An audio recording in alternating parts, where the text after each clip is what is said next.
menjalankan fiskal dengan jelek, atau Pak Prabowo menjalankan kebijakan fiskal tidak hati-hati. Padahal Pak Prabowo clear banget. Defisit kita dia atur di bawah 3%. Tahun depan dia maunya 1,8%. Pak Presiden seperti itu, bahkan kita rayu-rayu sedikit lah, jangan lupa nanti kita masih perlu dorongan ke ekonomi. Ya lebih tinggi dari itu boleh sedikit. Jadi komitmen Pak Presiden untuk menjaga fiskal di bawah 3% amat kuat sekali.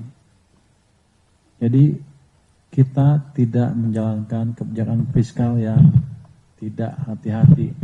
Kami tahu apa yang kami kerjakan. Harusnya kalau kita bereskan, sananya beres rupiahnya kan, karena mulainya dari sini. Tapi enggak, sekarang gara-gara rupiah bisa kejaga, bisa keganggu. Jadi terbolak-bolak nih, terbolak-balik. Jadi emang ada sentimen negatif di pasar yang harus kita perbaiki. Tapi yang bisa saya jelaskan sekarang adalah fondasi ekonomi baik dari daerah itu ya. Kebijakan misalnya betul-betul terjaga, dan kalau ada apa-apa kita bisa adjust, kita perbaiki. Kita betul fleksibel untuk memastikan defisitnya di bawah 3% tanpa mengganggu perekonomian secara berlebihan. Cuman kelemahan kita adalah apa? Kita kurang cukup baik menjelaskan ke publik mungkin. Padahal saya tiap bulan kan ketemu media. Kenapa media nggak bisa nyebarin ya? Berarti medianya nggak ngerti apa gimana? Anda ada pertanyaan apa lagi? Saya jelasin nanti.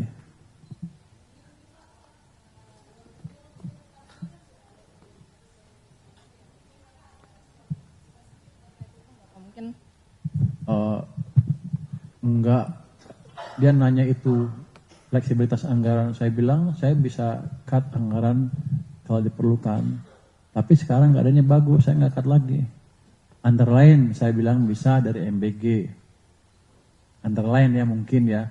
Tentu aja itu tergantung kepada putusan Bapak Presiden, petunjuk Bapak Presiden. Tapi yang clear, Bapak Presiden jelas ingin efisiensi juga. Kalau nggak ada langkah yang seperti kemarin, kepala MBG diganti segala macam.